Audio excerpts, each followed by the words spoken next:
Uggs are surprisingly pricey, and their quality seems to be dropping over time as they're slowly removing real shearling out of some of their flagship products. And a lot of people are moving towards not even caring about the actual Ugg name, and they want more of just the Ugg look. So we bought 5 of the top Ugg alternatives to cut in half and run through our test to really see, is there any real difference between Uggs and the alternatives? Is there a better Ugg for less? Are Uggs even worth the price regardless of the name tag on them after we see what's on the inside? And should you even consider buying Uggs after you see what's inside of these alternatives? And another reason that people have been looking for alternatives to Uggs is due to the general public slowly learning how the non-Australian Ugg that we know here in the US, how it came to prominence by forcing out the competing companies that have a lot more true claim to the Ugg name and the Ugg style and forcing them out of the market. If you want a full breakdown of that, I'll put links to the Wildwool versus Ugg video, because that's where we really try to figure out who's a real Ugg, who has the right to claim the name. And it's pretty interesting. It's a pretty interesting history, so go watch that. I'll put links below. So what are we actually looking at to compare these and try to figure out all these questions that people have about Ugg alternatives? Well, number one is the wool qualities, like the durability, the length, the density. The second thing is the leather quality, how thick it is. Is it actually shearling or is it suede? And finally, the sole quality, the durability and the comfort that you can get from the sole. Because that's the 3 main things that people are looking for in these types of shoes. So then what are the contenders? Well, up first is the OG.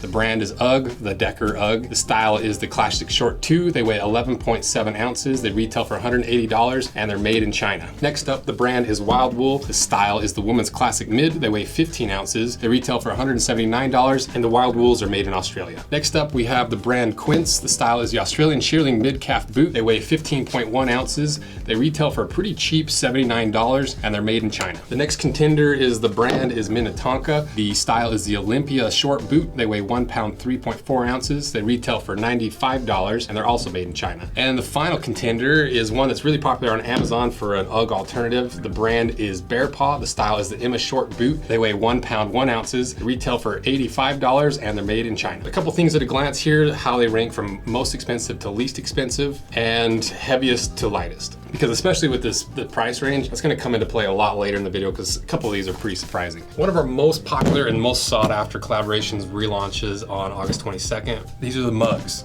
Manly Uggs. Everyone wants to wear Uggs. They look comfortable, they are warm, they are actually comfortable. I've worn them in B-roll for the videos, but I cannot bring myself to wear a pair of Uggs, but I want all that stuff. And that's why we designed the mugs. And these are the mugs too. You've got the improved collar. We adjusted a couple things from the initial version. Has the Margam style outsole with a little bit more tread. But this year, we had a little extra something special. And honestly, and we also doing the slugs. If you haven't seen us promote the slugs, this is our attempt to make that classic Ugg that people are wearing, this little slide kind of style. But the main thing we did was this. New outsole. So same mugs too, but with this beefy outsole. So this is a Vibram cupsole. It's basically it's a boot outsole shaped as a cupsole, so you can sidewall stitch it. It fits on a sneaker last, so you get a little bit more grip than the previous outsole, and you still have both options. You can still choose between the two on the launch on the 22nd. This one's gonna be a little more grippy, a little more durable, a little more rugged looking. This is obviously more shoe-like. So get ready for the 22nd, sign up the limited edition email list. We'll send you all the sizing, send you all the specs, all the how to wear, the exclusive content, but most importantly, you get early access because these sell quick. Get ready, get on the email list, and thank you guys for supporting these. Check out the new mugs too with the new outsole and the slugs if you can get a pair, because they're pretty low quantities. So thank you guys, check it out below. So the first of the 3 things we're gonna look at is the wool quality. So we cut into each of the uppers so we can see full cross section, what the materials are and the layers that make it up. Because a lot of these claim that they're sheepskin or shearling, and there's a lot of different words that you can use to make it seem higher quality than it actually is. But when they say sheepskin, what they should mean is, for example, with UGG, this is a 17mm twin face sheepskin upper. The 17mm refers to the length of the actual wool fibers, and by twin face, what they mean is the sheep leather itself has been treated on both the suede side that you see on the outside and the outer side where the wool grows out of the sheepskin. And so that's what twin face sheepskin actually means. And then another angle on top of that is how thick the leather is in the shearling. And this UGG is 1.8 millimeters. Compare that to the Wildwools, and this is an A-grade double face Australian merino sheepskin with a minimum thickness of 17 millimeters, so similar to the length of the Uggs. But the difference really comes in how dense the wool is. You can feel a pretty distinct big difference between how thick and how dense the wool is in Wildwools compared to the Uggs. And I'm assuming that's the difference between an Australian merino wool that's that A grade versus the Uggs. They use wool from all over the place. It could be Australian, it could be from the UK, it could be from Ireland, it could be from the US. So you don't really know exactly what you're getting. And even the thickness of the leather behind the wool is a little bit thicker in the Wildwools because it's 2 millimeters thick. Contrast that twin face sheepskin to the Quinces, where this is just a single face sheepskin. And so what that difference is instead of both sides of that leather being treated and ready to be exposed to the outside of the boot, the Quinces sheepskin is only treated on the actual fur side. So on the back side where it's untreated, they back it with a little bit of foam and put this 1.5 millimeter suede over top. So you lose some of the durability, but at the same time, it's a lot more affordable because they're not having to use the really high quality sheepskin. They can get away with the less premium stuff and back it with that foam and put some suede over top. The Minnetonkas are basically the same with the Quinces. They're not the twin face, it's just a single face. The leather on the outside that's suede is 1.45 millimeters thick, so basically the same. The Bear Paws, on the other hand, this is more of like what we saw in the other Ugg video we did with the Tasmans, because this is a suede upper with a wool blend lining. So what it really is a bunch of loose wool fibers glued and weaved into a fabric backer along with some other non-wool materials. And they don't really say how much of it's actually wool and how much isn't, but you can see how much easier it is to pull off chunks compared to these previous ones. And to test if our assumptions are correct about the difference of these wools and shearlings, we did a quick pull test, just gripped a handful of wool, tried to rip it out and counted how many we had, did it a couple times to try to make it as scientific as we could. And the results pretty well back up exactly what we assumed, with these being a lot more premium and durable than the wool blend all the way down here with the Bear Paws. And another thing to consider with the differences of these wools is the more you get down towards the Bear Paws with the more synthetic and other fibers worked in with the wool, the less warm it's gonna be, the less insulating, and you lose a lot of the properties that you get from the higher quality wools by blending in a bunch of synthetic fibers. And on that same note, if I were to rank these from most dense and warmest wool to least, I would go Wildwool, Quince, Minnetonka, Ugg, and then last Bear Paw. So pretty surprising, honestly, for the Ugg.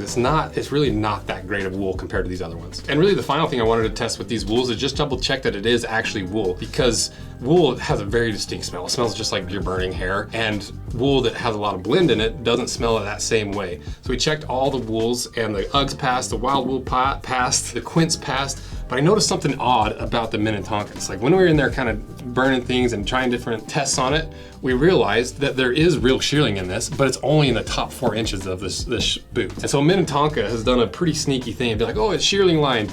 Only in the top 4 inches of the boot, the part that doesn't matter the most, that's shearling. All the rest of that is exactly the same as a Bear Paw. It's a wool blend. And so it kind of passed the test, but we found that they're being really sneaky. So we'll see what this thing really looks like on the inside, because I don't trust this Minnetonka boot very much. Then obviously the Bear Paw burned like crazy, and it had a wild smell. So I don't think there's a lot of wool in there, because it smelled a lot like cancer, honestly. So, and just to throw one more test in there, we did the puncture test, and this is how they ranked with the associated results. So pretty clearly, these true wool ones perform a lot better than these wool blends in basically every way. So if I were to rank, now that we've gone through the leather and the wool and all the differences, the different types, if I were to rank them from quality of wool and leather, the highest to lowest, I would go Wildwool, Ugg, because it's a twin face. Then I would go to Quince, then Minnetonka, even though it's pretty shady, it still has some real shearling and sheepskin. And then last, Bear Paws. Bear Paws are not looking great, honestly. Then to that third thing that we're looking at that really matters to the quality of these boots and what you need to consider before buying a pair is the outsole.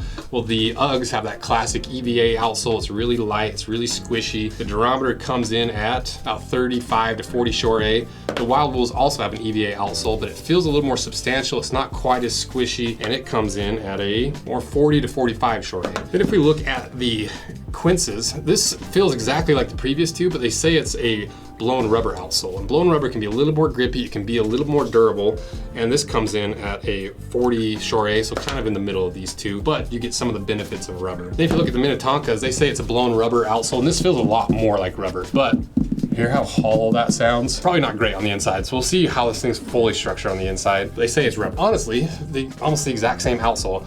I'm willing to bet these are made in the exact same factory, now that I'm looking at it, because they're both the blown rubber outsoles.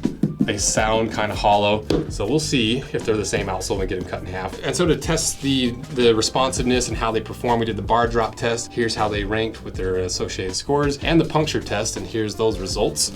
So if I were to rank all these based off of those results and what we know so far, I would honestly probably put the Quinces first, then Wildwool, Ugg, and then these two I have no idea. They are probably at the bottom together, matched perfectly because they're probably the same outsole. So now let's cut them in half, see how these outsoles are structured, see if they're all actually built the same way, if anyone's being really sneaky and tricky, hiding stuff on the inside. So let's cut them in half and find out.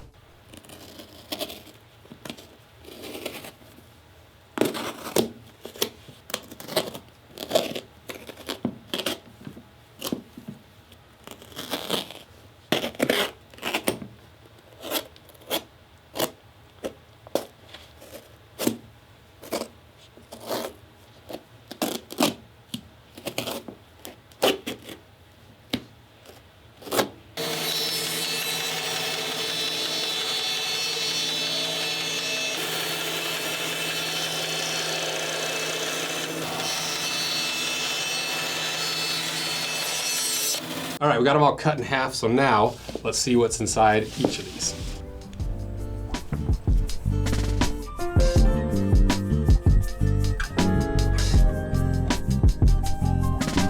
Well, despite these not wanting to stand up, what did we actually see on the inside? Well, they're all the exact same construction. They got the outsole glued onto the upper, and the upper is bound together with that lasting board with this edge binding. All of them are basically built the same way, but there are some differences because the Bear Paw and the Minnetonkas really do have almost the same outsole. It's that blown rubber that is barely blown. It's honestly, sometimes when they do this blown rubber thing, it's an excuse to use a really cheap rubber and air infuse it, so it's less material per thing that they sell. And when you have all these columns in it, it kind of negates the need for a blown rubber because these columns are made to squish, give you a little extra squish while you still have the durability of a harder rubber outsole. But combining the two, it's not like the biggest crime, but it's just odd. You know, it's like, it seems just like a cheap on cheap way of making basically the exact same outsole for both these that are probably made in the exact same factory. Because even the shearling looks almost like exactly the same. And not the real shearling on the top 4 inches. The rest of this, it's not real shearling. This wool lining that's you can easily just rip out. So these still at the bottom of the barrel to me when it comes to the outsole. And then these three basically have the exact same outsole, around the same thicknesses. The Quinces do have just a little bit of extra thickness to them, and it's that blown rubber. So out of the three of them, I would say the Quinces probably has the best outsole. So now that we know everything about these, which would I say is the most durable? I'd probably say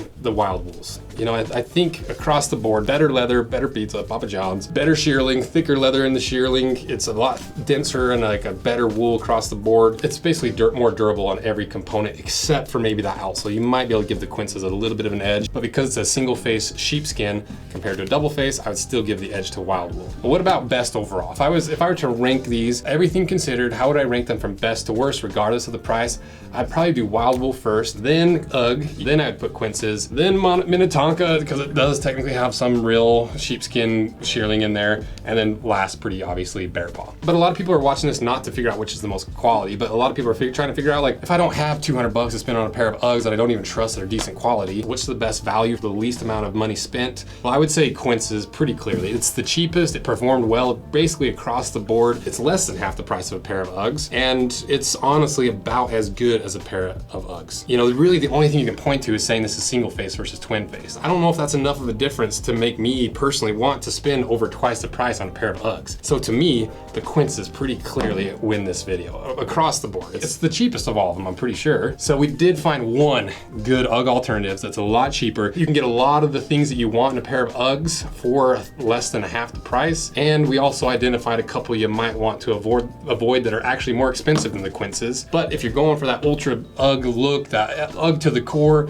where you want it to be that real sheepskin with the wool attached, to have everything that you know and love about wool, you might want to go with the Uggs or the Wildwools. So out of the two of them, which one's better? Pretty clearly the Wildwools. And if you want more information on that, go watch this showdown. We go through a lot more of the history, why these two are battling, and why Ugg kind of stole the name from all the Australian brands and forced them out of the market. So it is nice when the true Ugg wins out from time to time, even if it loses to a really cheap version. Boots and shoes are one of those things where you just have no idea what you're actually getting until you get it cut in half. And that's when you actually see the real differences in what you're spending your hard-earned money on. So if you found this video valuable or you learned something in it, consider giving us a little subscribe and check out our handmade leather goods that we make here right in the shop, or check out our collaborations. We just released our new mugs, Manly Uggs. This is a sneaker that's made to look like a regular sneaker with all the comfort and warmth of Uggs. And I'm sure you heard me talk about it in the ad. So check those out below. We got the mugs too. We got the mugs 3 that's full leather, and we got the slugs in super limited quantities. So check them out below, and thank you guys for all your support.